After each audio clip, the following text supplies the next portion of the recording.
పితా పుత్ర పవిత్రాత్మ నామమున ఆమేన్. ప్రియమైన సహోదరి సహోదరులారా, క్రీస్తు సందేశం దివ్యవాణి టీవీ కార్యక్రమానికి స్వాగతం, సుస్వాగతం.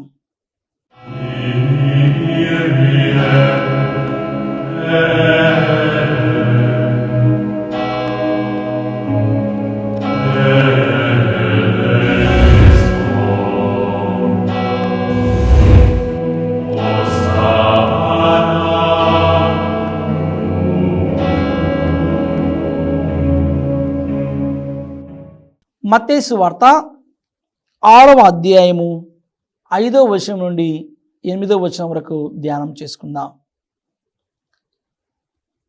కపట భక్తుల వలె మీరు ప్రార్థన చెయ్యవలదు.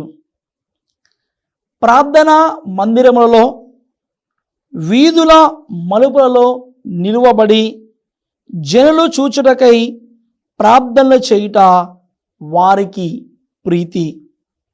వారికి తగిన ఫలము లభించినని మీతో వక్కాణించుచున్నాను. ప్రార్థన చెయ్యునప్పుడు నీవు నీ గదిలో ప్రవేశించి తలుపులు మూసుకొని అదృశ్యుడై ఉన్న నీ తండ్రిని ప్రార్థింపుము. అట్లయినా రహస్య కార్యమునెల్లా గుర్తించు నీ తండ్రి నీకు తగిన బహుమానమును వసగును. అన్యుల వలె అనేక వ్యర్థ పదములతో మీరు ప్రార్థింపవలదు. అట్లు చేసినా కానీ దేవుడు తమ మొర ఆలకింపడని వారు భావింతురు. కాబట్టి వారి వలె మీరు మెలగరాదు. మీకేమి కావలనో మీరు అడుగక మునిపే మీ తండ్రి ఎరిగి ఉన్నారు. పరిశుద్ధమైన సమయంలో ప్రియమైన సహోదరి సహోదరురా, మనమందరము కళ్ళు మూసుకుని శిరముల వంచి ప్రార్థన చేసుకుందాం. ప్రేమగల ప్రభువా, సర్వమును సృష్టించి పరిపాలిస్తున్న మా ప్రియ పరలోకపు తండ్రి, గడిచిన కాలమంతా మమ్మలను మీ రెక్కల నీడలో మీ సన్నిధిలో ప్రభువా కాచి కాపాడినందుకు మీకు వందనములు తండ్రి.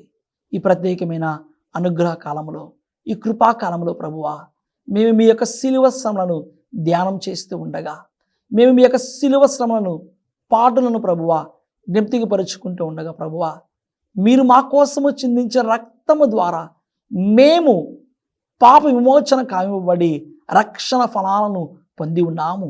ప్రభువా, మీ యొక్క అడుగుజాడల్లో మేము నడిచే శక్తిని, బలాన్ని ప్రసాదించండి.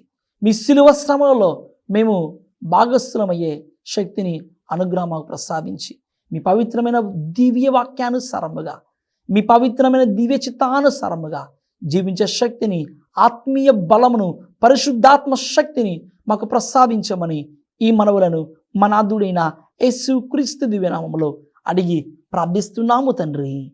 ఆమేన్, ఆమేన్. క్రీస్తునాథుని యందు మిక్కిలి ప్రియులకు సహోదరి సహోదరులరా, తపస్కాలపు ప్రధానమైన 3 పుణ్యమైన కార్యములలో భాగముగా మనము ఈనాడు ధ్యానిస్తున్న అంశము ప్రార్థన. ప్రార్థన. మరి గత ఎపిసోడ్లో మనం అందరము కూడా తపస్కాలము మనలను దరిచేర్చు కాలముతో ప్రారంభమయ్యి ఉపవాసము, దాన ధర్మాలు మరి చేసి ధ్యానం చేసుకుంటూ ఈరోజు ప్రార్థనను మనము ఆయుధముగా చేసుకొని ఈ తపస్కాలంలో ఇంకొద్దిగా ముందుకు కొనసాగుదాం. పునీత పాదువాపురి అంతోనివారు అంటున్నారు, ప్రార్థనను ఆయుధముగా చేసుకొని ఈ లోకములో సైతాను క్రియలను తరిమి కొట్టవచ్చు. ఈ లోకములో ప్రార్థనను ఆయుధముగా చేసుకొని సైతాను క్రియలను, సైతాను కార్యములను మనము తరిమి కొట్టవచ్చు, నలగ కొట్టవచ్చు. అవును ప్రియమైన సహోదరి సహోదరురా, మనం ఈ తపస్కాలంలో ఎక్కువగా ప్రార్థనలో గడపాలి. ఈ పరిశుద్ధమైన కాలములో, ఈ అనుగ్రహ కాలంలో, ఈ కృపా కాలంలో మనం అందరము కూడా దేవుణ్ణి అంటి పెట్టుకుని జీవిస్తూ ప్రభువు నడిచిన ప్రేమ మార్గములో, ప్రభువు నడిచిన కారుణ్య మార్గంలో, ప్రభువు నడిచిన ఆ రక్షణ మార్గములో నీవు నేను ముందుకు కొనసాగుతూ ప్రార్థనను ఆయుధముగా మలుచుకొని దేవుని యందు గొప్ప విశ్వాసము కనపరుస్తూ మనమందరము కూడా ప్రార్థించే బిడ్డలుగా ఈ తపస్కాలములో మారాలి. అది ప్రభునికి ఇష్టమైన కార్యం. ఎందుకంటే మనకు శక్తి కావాలి, ఎందుకంటే మనకు బలము కావాలి. ఈ బలము, ఈ శక్తి, ఆత్మీయ బలము, పరిశుద్ధాత్మ శక్తిని మనం పొందుకోవాలంటే ఈనాడు మనకు ప్రార్థన ముఖ్యము. మన సహకారము కూడా ప్రభునికి కావాలి. మనం ఒంటరిగా ప్రార్థన చేస్తూ ఉంటే మన శక్తి సరిపోవట్లేదు. ఒంటరిగా మనం ప్రార్థన చేస్తూ ఉంటే మనకు బలం సరిపోవడం లేదు. కాబట్టి ప్రియమైన సహోదరి సహోదరులారా, మరి మన ప్రార్థనకు బలము చేకూరాలంటే, మన ప్రార్థనకు శక్తిని చేకూరాలంటే ప్రభుని యొక్క సహవాసము, ఆయన యొక్క సన్నిధి, ఆయన యొక్క అనుగ్రహ బలము, ఆయన చెయ్యి మనకు కావాలి. ప్రియమైన సహోదరి సహోదరులారా, చెయ్యి విడువని దేవుడు, చెప్పిందంతా చేసే దేవుడు మన యేసయ్య. మన చెయ్యి విడువని దేవుడు, చెప్పినదంతా చేసే దేవుడు మన యేసయ్య. ఈ శుద్ధీకరించుకునే కాలములో మనకు కావాలి బలము, శక్తి, ప్రార్థన. మనం ప్రార్థన చేస్తున్నప్పుడు మనతో పాటు కూడా దేవుడు మనకు సహవాసంగా ఉంటూ మన ప్రార్థనకు శక్తిని, బలాన్ని చేకూరుస్తున్నారు ఆ యేసయ్య. అందుకే మనం చూస్తున్నాము పరిశుద్ధ గ్రంథంలో యోహాను సువార్త 17వ అధ్యాయంలో, ప్రియమైన సహోదరి సహోదరులారా, ప్రభు తన శిష్యుల కొరకు ప్రార్థిస్తూ ఉన్నారు. యేసయ్య సైతమే తన ప్రియమైన శిష్యుల కొరకు ప్రార్థన చేస్తూ ఉన్నారు. ప్రియమైన సహోదరి సహోదరులారా, శోధనలో పడిపోకుండా ప్రభు తన ప్రియమైన శిష్యులకు తెలియజేస్తూ ఉన్నారు. మత్తయి సువార్త 26వ అధ్యాయము 41వ వచనంలో, మీరు శోధనకు గురి కాకుండాకై మేల్కొని ప్రార్థింపుడు, ఆత్మ సిద్ధమైనను దేహము దుర్బలముగా ఉన్నది. ఇదిగో ప్రభు తన ప్రియమైన శిష్యులకు గెత్సెమని తోటలో ఆవేదన పొందుతున్న సమయంలో శిష్యులకు తెలియజేస్తున్నారు, మీరు శోధనలో పడిపోకుండా ఉండుటకై మేల్కొని ప్రార్థన చెయ్యుడు. పునీత పౌలు భక్తుడు తెస్సలోనిక ప్రజలు రాసిన మొదటి లేఖ 5వ అధ్యాయము 17వ వచనం ధ్యానం చేస్తున్నాము. సదా ప్రార్థింపుడు, అన్ని వేళలా దేవునికి కృతజ్ఞతులై జీవింపుడు. యేసు క్రీస్తునందలి మీ జీవితమున దేవుడు మిమ్ము కోరినది ఇదియే. పునీత పౌలు భక్తుడు రోమీయులకు రాసిన లేఖ 12వ అధ్యాయము 12వ వచనం ధ్యానం చేస్తున్నాము. మీ నిరీక్షణలో ఆనందింపుడు, సదా ప్రార్థింపుడు, కష్టములో ఓర్పు వహింపుడు. ప్రియమైన దేవుని బిడ్డ, ఈరోజు ప్రార్థన మనము ఆయుధముగా చేసుకొని ముందుకు పోవాలి. ఈ తపస్కాలంలో మనం ప్రార్థించే బిడ్డగా ఉన్నప్పుడు మనకు ఎదురవుతున్న శోధనలు, మనకు ఎదురవుతున్న పాపాలను సైతము కూడా మనము తరిమి కొట్టవచ్చు. యేసుక్రీస్తు ప్రభు ఎడారిలో మరి సైతాను చేత శోధింపబడుతూ ఉన్న సమయంలో యేసుక్రీస్తు ప్రభు ఒక గొప్ప ఆయుధము, ప్రార్థన అనే ఆయుధము ద్వారా సైతాను తరిమి కొట్టారు. యేసుక్రీస్తు ప్రభు ఎడారిలో మరి శోధింపబడుతున్న సమయంలో ఆ శోధనలో పడిపోకుండా ప్రభు ప్రార్థన చేశారు.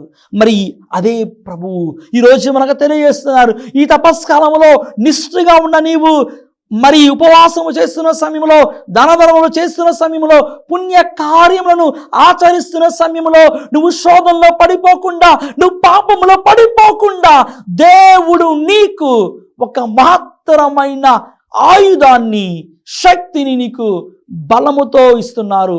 ప్రార్థన అనే ఆయుధము ద్వారా నువ్వు ఈ తపస్కాలంలో ముందుకు కొనసాగుతూ ఉండాలి.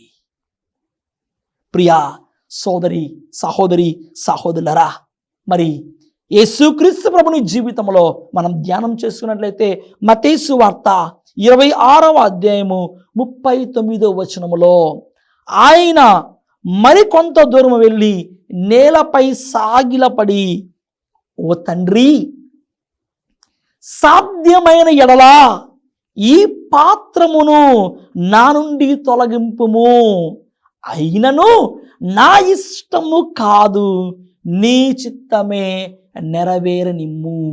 అయినను నా ఇష్టము కాదు, నీ చిత్తమే నెరవేరనిమ్ము. ప్రార్థనలో యేసుక్రీస్తు ప్రభు తండ్రి దేవుని చిత్తాన్ని అర్థము చేసుకుంటూ, ఓ తండ్రి, సాధ్యమైన ఎడల ఈ పాత్రమును నా నుండి తొలగింపుము.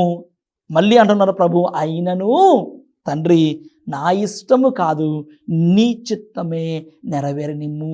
మనం ప్రార్థన చేసే బిడ్డగా ఉన్నప్పుడు, మనం ప్రార్థించే బిడ్డగా ఉన్నప్పుడు, ఆ ప్రార్థనలో మనం అందరము కూడా దేవుని చిత్తము ఏమిటో అని మనం అందరము కూడా తెలుసుకొని ముందుకు కొనసాగాలి. ప్రియమైన సహోదరి, సహోదరులారా, క్రీస్తు సందేశం కార్యక్రమంలో ఒక చిన్న విరామం తీసుకుందాం.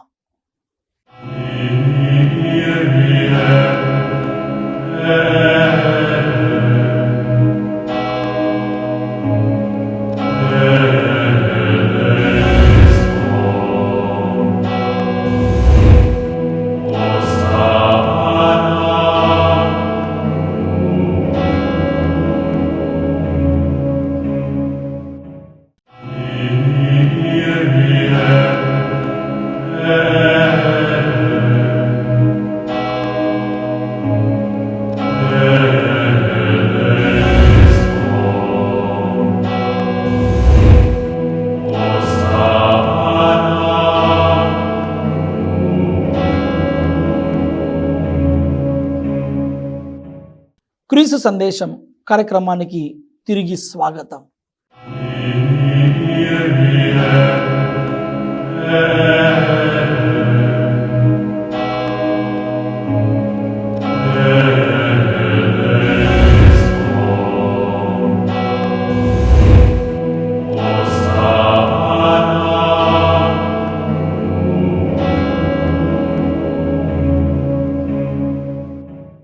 ప్రియమైన సహోదరి, సహోదరురా, ఒకసారి మనం పాత నిబంధనలో లోతుగా ధ్యానం చేసినట్లయితే, మరి ప్రియమైన దేవుని బిడ్డ దావీదు రాజు రోజుకి 7 సార్లు ప్రార్థన చేస్తూ ఉన్నారు. దానియేలు రోజుకి 3 సార్లు ప్రార్థన చేస్తున్నారు. శోధనలకు గురి కాకుండా ఉండుటకై పట్టుదలతో ప్రార్థన చేస్తూ ఉన్నారు. దావీదు మహారాజు రోజుకు 7 సార్లు ప్రార్థన చేస్తున్నారు. దానియేలు ప్రవక్త రోజుకు 3 సార్లు ప్రార్థన చేస్తున్నారు. ఎటువంటి శోధనకు గురి కాకుండా ఉండుటకై, దేవుని యందు ఆత్మలో ఎదుగుటకై. ప్రియమైన సహోదరి, సహోదరులారా, మరి మనము కూడా అనుదినము కూడా ప్రార్థన చేస్తూ ముందుకు కొనసాగాలి. పట్టుదలతో కూడిన విశ్వాసము, పట్టు విడువని సహవాసముతో, ఏ విధముగా కననీయ స్త్రీ ప్రార్థనా శక్తితో, ఏ విధముగా కననీయ స్త్రీ ప్రార్థనా శక్తితో యేసు ప్రభుతో మాట్లాడుతూ పట్టుదలతో కూడిన విశ్వాసాన్ని, పట్టు విడువని సహవాసాన్ని కలిగి ఉంది. ప్రియమైన దేవుని బిడ్డ, ఈ ప్రార్థన అనే ఆయుధము ద్వారా మనము చూస్తూ ఉన్నాము. మరి యేసుక్రీస్తు ప్రభు పేతురు అత్తను స్వస్థత పరిచారు. ప్రియమైన సహోదరి సహోదరా, ఈ ప్రార్థన అనే శక్తి ద్వారా ఎంతో మంది పునీతులు తమ జీవితంలో మారిపోయారు. ఇదిగో ఈ ప్రార్థన అనే శక్తి ద్వారా తన ప్రియమైన తల్లి పునీత మోనికమ్మ గారు ఎంతో పట్టుదలతో ప్రార్థన చేస్తూ ఉన్నది. తన ప్రియమైన కుమారుడు అగస్తిన్ గారు మారిపోవాలి. మోనికమ్మ గారి కన్నీటి ప్రార్థన ద్వారా తన ప్రియమైన కుమారుడు పునీత అగస్తిన్ గారు మారిపోయారు. ఈరోజు అగస్తిన్ గారు ఒక గొప్ప పునీతుడిగా తల్లి అయిన శ్రీ సభలో ఖ్యాతి చెందారు, ప్రసిద్ధి చెందారు. ప్రియమైన సహోదరి సహోదరా, పట్టుదలతో కూడిన ప్రార్థనలో దేవుడు ఎంతో ఇష్టతను, దేవునికి అంగీకార యోగ్యముగా మనము మలుచుకోవాలి. ప్రార్థన ఒక శక్తి కావాలి. ఈ ప్రార్థన అనే ఆయుధము ద్వారా మనమందరము కూడా దేవునికి అతి దగ్గరగా, దేవునికి అతి చేరువగా మనమందరము కూడా వస్తున్నాము. ప్రియమైన సహోదరి సహోదరులారా, మత్తయి సువార్త 6వ అధ్యాయము 5 మరియు 6 వచనములు ధ్యానం చేసినట్లయితే, కపట భక్తుల వలె మీరు ప్రార్థన చెయ్యవలదు. ప్రార్థనా మందిరములలో వీధుల మలుపులలో నిలువబడి జనులు చూచుటకై ప్రార్థనలు చేయుట వారికి ప్రీతి, వారికి తగిన ఫలము లభించనని మీతో వక్కానించుచున్నాను. కపట భక్తుల వలె మీరు ప్రార్థన చేయవలదు. ప్రభు ఒక రకముగా మనల్ని ఈ తపస్కాలంలో హెచ్చరిస్తున్నారు. దీక్షను స్వీకరించిన నీవు, లేకపోతే దీక్షను స్వీకరించకుండా ఉపవాసము, ప్రార్థన, ధనమదనం చేస్తున్న నీవు చాలా జాగ్రత్తగా ఇక్కడ ప్రభువు చూస్తున్నది నీ ఆలోచన, నీ బుద్ధి, నీ హృదయము ఏ విధంగా ఉంది. కపట భక్తుల వలె మీరు ప్రార్థన చేయవలదు. ప్రార్థనా మందిరంలో వీధుల మలుపులో నిలవబడి జనులు చూచుటకై ప్రార్థన చేయడం వారికి ప్రీతి. అంటే ప్రియమైన విశ్వాసులరా, మన హృదయం, మన యొక్క బుద్ధి, మన ఆలోచన ఈరోజు ఏ విధంగా ఉందని ప్రభు ఒక్కసారి మనల్ని ఆత్మ పరిశీలన చేసుకోమని తెలియజేస్తూ ఉన్నారు. ప్రార్థన చెయ్యనప్పుడు నీవు నీ గదిలో ప్రవేశించి తలుపులు మూసుకొని అదృశ్యుడై ఉన్న నీ తండ్రిని ప్రార్థింపుము. అట్లయినా రహస్య కార్యమునల్లా గుర్తించు, నీ తండ్రి నీకు తగిన బహుమానమును వసగును. అవును ప్రియమైన సహోదరి సహోదరా, నువ్వు ప్రార్థన చేస్తూ ఉన్నప్పుడు నీవు 2 రకాలుగా ప్రార్థన చేయాలి. వ్యక్తిగత ప్రార్థన ముఖ్యము, మరియు సంఘముతో ప్రార్థన. సంఘ ప్రార్థన, వ్యక్తిగత ప్రార్థన 2 ముఖ్యము. ప్రియమైన సహోదరి సహోదరా, ఈ సంఘ ప్రార్థన వ్యక్తిగత ప్రార్థనలో చేస్తున్నప్పుడు నువ్వు మాత్రమే ప్రార్థన చేస్తున్నావు, దేవునితో చక్కగా ప్రార్థన చేస్తున్నావు. అయితే ప్రియమైన సహోదరి సహోదరా, సంఘ ప్రార్థన కూడా ముఖ్యమే. వ్యక్తిగత ప్రార్థన మనకు అవసరము, సంఘ ప్రార్థన అవసరము. ఎందుకంటే వ్యక్తిగతమైన ప్రార్థనలో నువ్వు ప్రార్థన చేస్తూ ఉంటావు, మంచిదే. కానీ కొన్నిసార్లు బలము సరిపోదు, ఎందుకంటే కొన్నిసార్లు శక్తి సరిపోదు. అప్పుడు మనము వ్యక్తిగత ప్రార్థనతో పాటు సంఘ ప్రార్థన కూడా కావాలి. ఎందుకంటే 10 మంది కలిసి ప్రార్థన చేస్తున్నప్పుడు ఎక్కడైతే 2 లేదా 3 నా నామమున గుమికూడి ప్రార్థన చేస్తారో నేను అక్కడ ఉందు అని ప్రభువు మనందరికీ కూడా వాగ్దానం చేస్తున్నారు.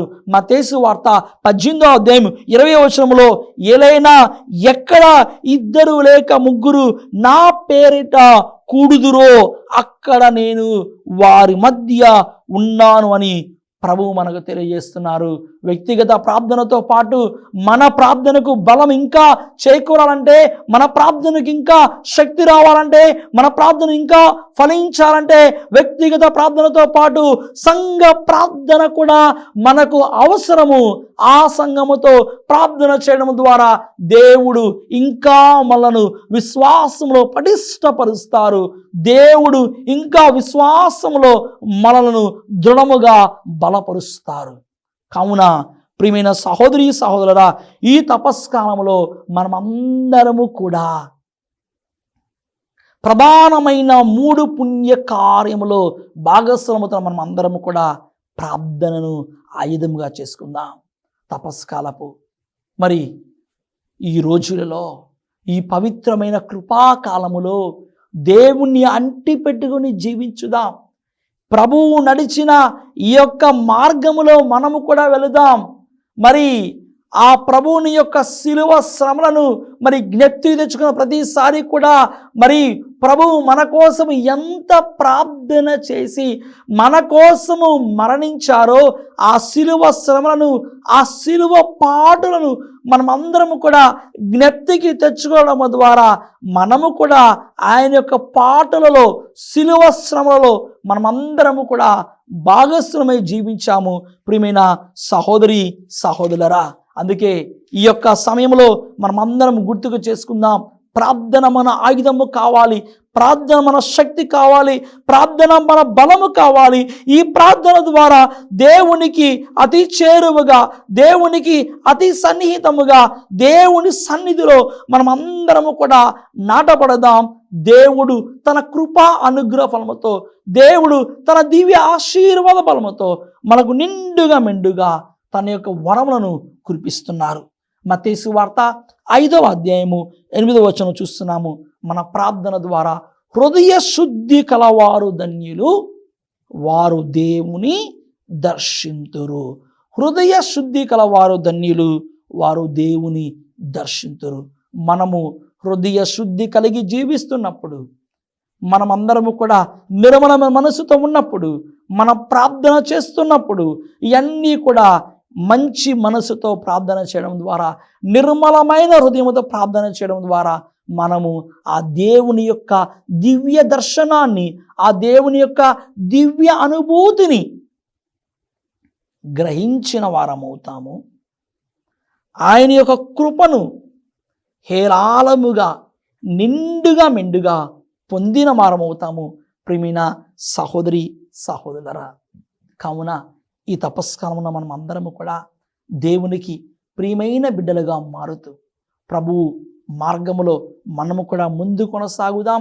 ప్రభువు తన యొక్క కృపా అనుగ్రహ ఫలముతో, ప్రభువు మనకు వసగిన ఆ యొక్క పవిత్ర ఆత్మ వరములను, పరిశుద్ధాత్మ ఫలములను నిండుగా మెండుగా పొందుకుంటూ ప్రార్థనను ఆయుధముగా చేసుకుని ముందు కొనసాగుదాం.